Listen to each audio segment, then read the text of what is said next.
ஆக முடியாது. எப்பொழுது கல்வித்துறையிலே நாங்கள் எங்களை வளர்த்துக் கொள்கின்றோமோ அந்த நேரத்திலே தான் ஒரு சக்தி பெற்ற ஒரு சமுதாயமாக நாங்கள் ஆக முடியும் என்ற உறுதியான முடிவிற்கு வந்தோம்.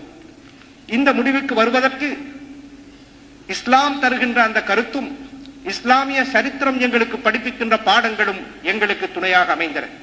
இஸ்லாத்தின் கண்ணோட்டத்திலே மட்டுமல்ல, மனித சமுதாயத்தின் சரித்திரத்தை நாங்கள் எடுத்து பார்க்கும் பொழுது உலகத்திலே மனிதனுக்கு வழங்கப்பட்ட உயர்ந்த ஒரு சொத்தாக, உயர்ந்த ஒரு செல்வமாக இஸ்லாம் அறிவை மதிக்கிறது. பெருமானார் ஸல்லல்லாஹு அலைஹி வஸல்லம் அவர்களின் நுபுவத்தின் பணி கூட இக்ரா என்ற வார்த்தைகளோடு தான் அந்த ஹிரா குகையிலே இருந்து ஆரம்பமாகியது.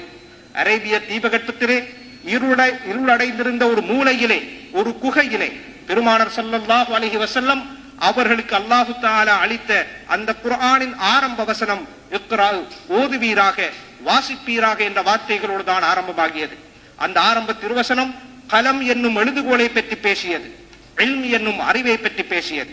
இப்படியாக இஸ்லாமிய இயக்கமே அறிவின் அடிப்படையிலே தான் ஆரம்பமாகியது என்பது எங்களுக்கு தெளிவாக தெரிந்தது. ஆனால் வெறுமனே அறிவும் சிந்தனையும் மட்டுமல்ல, அந்த அறிவோடு அல்லாஹுடைய அச்சம், தக்வாவும் இணைந்தால்தான் அந்த அறிவு பயன் தரும் அறிவாக அமையும் என்பதும் எங்களுக்கு தெரிந்தது. எனவே உலகத்திலே ஒரு சமூகத்தின் சக்தி, ஒரு சமூகத்தின் ஆற்றல் அதனுடைய எண்ணிக்கையிலே என்றுமே தங்கியில்லை. அந்த சமூகம் எந்த அளவு அறிவையும் பண்பாட்டையும் இறையச்சத்தையும் பெற்றிருக்கின்றதோ அந்த அளவுக்குத்தான் அந்த சமூகம் உலகத்திலே உயர்ந்த ஒரு சமூகமாக மிளர முடியும்.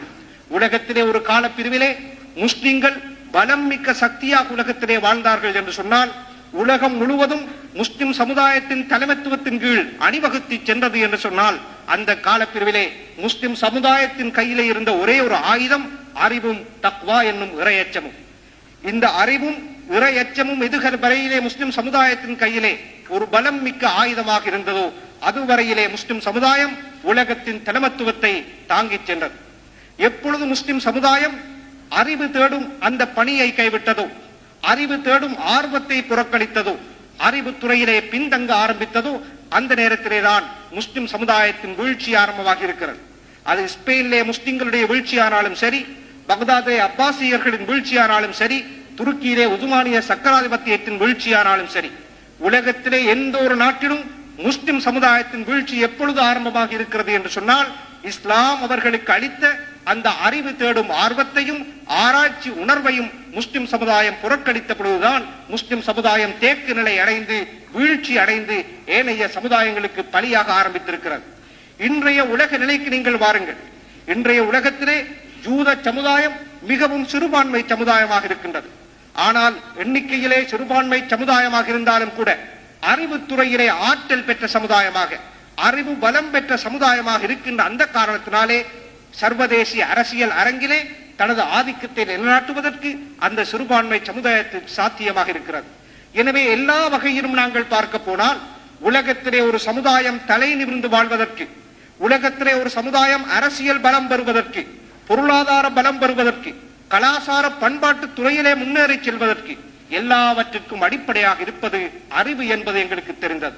எனவே எப்பொழுது ஒரு சமுதாயம் அறிவு ரீதியாக தன்னை வளர்த்துக் கொள்கிறதோ, அறிவு துறையிலே முன்னணியில் இருக்கின்றதோ அந்த நேரத்திலே அந்த சமுதாயத்தை வீழ்ச்சக்கூடிய எந்த ஒரு சக்தியும் உலகத்திலே இல்லை.